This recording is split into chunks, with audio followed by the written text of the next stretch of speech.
the Hudson Valley has like a very high concentration of people, I guess, in this community compared to other places. Do you think that's true? I do. There's a lot of paranormal stuff that goes on in the Hudson Valley.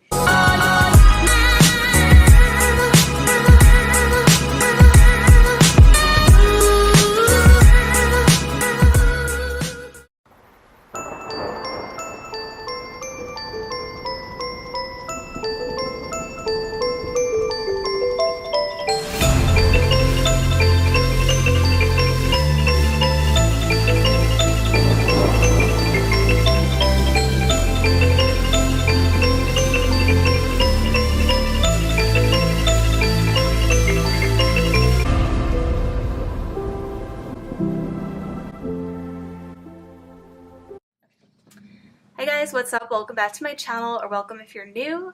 I am here at Notions and Potions in Beacon, New York with Cheryl, and I wanted to talk to her today about Wicca because I feel personally that it's something that I'm kind of ignorant about, and there seems to be a lot of misconceptions about it out there, and I think it would just be a nice opportunity to sit down with somebody who actually can really give the proper information and educate me and any of you watching on what Wicca really is all about. Thank you for interviewing me. Oh, thank you for having us. I really appreciate the opportunity. Seriously, it means a lot.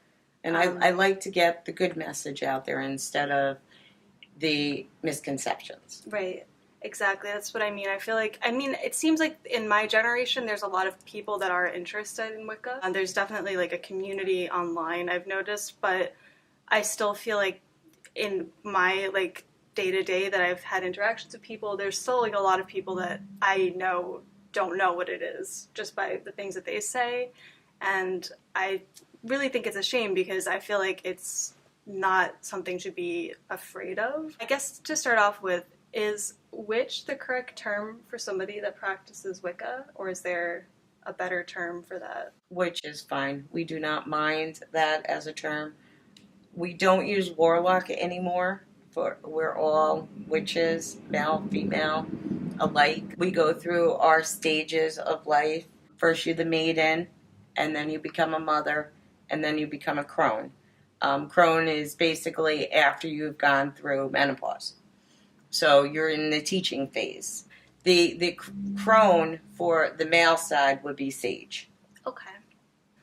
I feel like I know some of these words, but I never knew that they actually had different tiers and different attributes to them. Yes. When we're young, we're supposed to learn. And then when we become the mother, or the father, we would start teaching. And then as we get to the sage or the crone, we fully teach.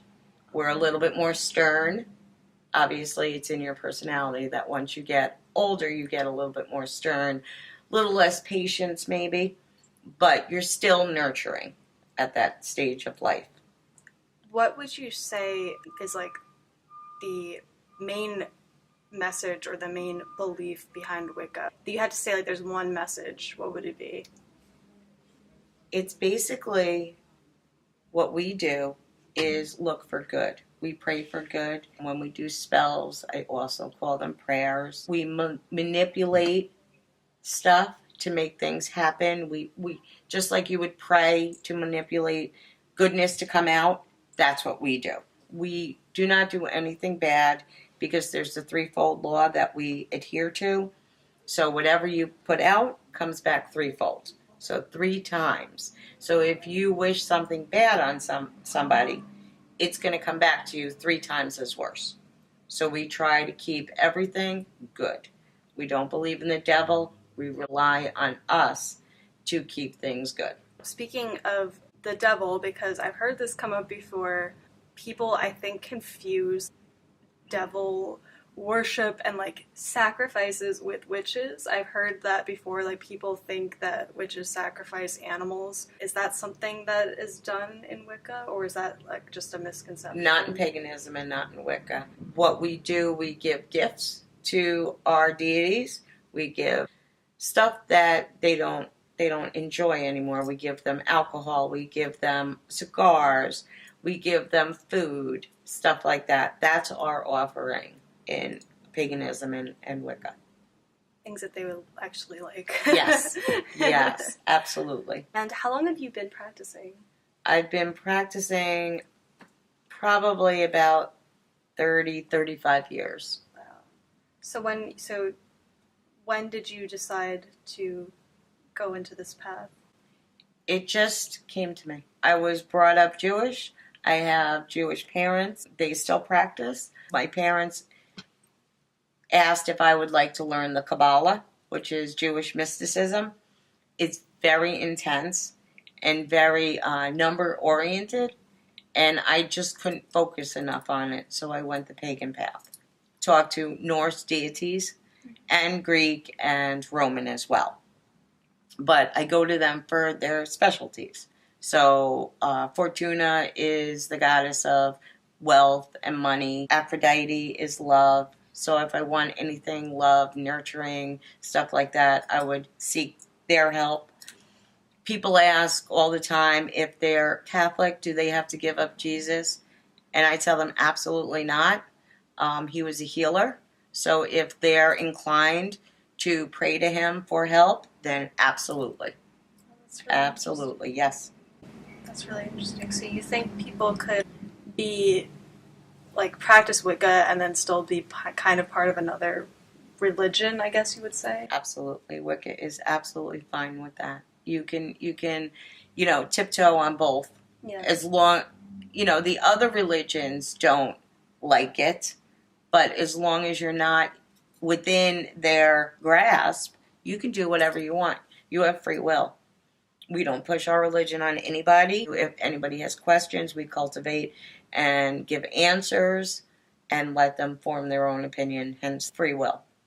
Speaking of, like, spells and things like that, do you guys have a Bible or, like, a book that you guys collectively use, like, go to for advice or for, like, people go to the Bible, people go to the Quran. Is there something in Wicca that's similar to that? Yes, Raymond Buckland came out with a Wiccan course, per se, and it teaches you about a book of shadows or a journal or a grimoire, whatever you want to call it, and they teach you how to make one, and they give recipes or spells in his.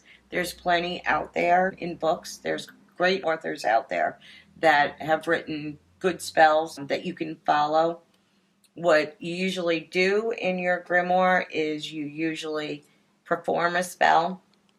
You write down the time, the date, the moon or the sun cycle, and you write down your outcome. You write down how you were feeling. You write down all this stuff, so if it doesn't happen, you can tweak it for the next time. So it's basically a recipe for a prayer that you can fall back on. So everything is documented that you do. Wow, that's Hence Book of Shadows. So it's, like, more personal, I guess. Like, it's your own, like, kind of journal, basically. Yes, absolutely. Wow. Absolutely, yeah. That's really interesting. We are in your store right now. Yes. Did you open the store with Wicca in mind? Like, this obviously it seems like there's a lot of spiritual kind of items in here. Is that why you opened the store? Yes, I brought it to the community. It seems that this community needed a store like this. There was a void. There was a store prior. I think that store was gone about 5 years before I came in. So it was time for another one to come in Beacon. There is also one in Fishkill. The community has supported me. So I feel that people looking for sage to clean their home, looking for stones for healing, I think the community needed it. Yeah. I mean, I kind of agree. I've lived here, I'm 26 now, I've lived here since I was like 11, 12, and I never noticed anything like this until recently. My dad actually is the one that introduced me to Cheryl, and I'd seen the store before because I've been through Beacon, but, like, in general, like, I haven't noticed that many places until recently. It's just nice to have, and I feel like, from what I understand, and I saw in the news, like, a few years ago that the Hudson Valley has, like, a very high concentration of people, I guess, in this community. compared to other places. Do you think that's true? I do. There's a lot of paranormal stuff that goes on in the Hudson Valley. So there are quite a few paranormal groups out there to either debunk or show that it is in fact true, that there is, happenings going on. So it's a compliment. The paranormal groups are a compliment to stores like this to get it out there, to make people aware of what's going on, because I feel that everybody has a gift in them. It's just bringing it out. It's just being in tune with yourself and just bringing that gift out. So people know about it, so you know about it. There's more psychics coming out these days. There's more readers, tarot readers, oracle readers that I'm seeing. It is getting mainstream, which is good. That's amazing. Like, I feel like we need things like that right now in this world. Like, absolutely, it's just like a dark time right now. So I feel like, I'm glad that people are kind of turning towards this. Yes, yeah. I agree. You're not psychic, right? You don't have that. I do not have that ability. My ancestors talk to me. Usually they bombard me in the shower because it's just the time where there's nothing going on except the mundane. So usually that's when I get it. Or if I'm making something like some kind of salve or some kind of healing thing, a spray or something like that, all of a sudden I'll get an idea of what oil to use. Because I'm not well versed on essential oils and stuff like that, but they are. So it comes through, and in the beginning, I used to run to the computer, and then I'd Google the essential oil to see if that was proper, and 99.9% of the time, it was the right one for what I was going for. So I stopped. Yeah. I just stopped Googling and stopped questioning, and I just flow. People will come in and they'll ask me about my recipes and stuff like that. And it's basically what is coming down through my ancestral line. I don't have any control of it. I pick it. I pick how many drops go in it, and I call it a day. So I don't really give out my recipes. Mm-hmm. I'll give you an idea of what's in it, but I cannot give out my recipes because next time it might be different. That's the bottom line. Because next time they might say, well, we thought of this oil, so put this oil in it. You know what I mean? Yeah. Is there anything that you want people to know? I want people to be open. Let's start from the basics. Kids are very in tune to the afterlife. So let's start with that. If your child is talking to something in the corner of the room, it's probably a deceased member of your family.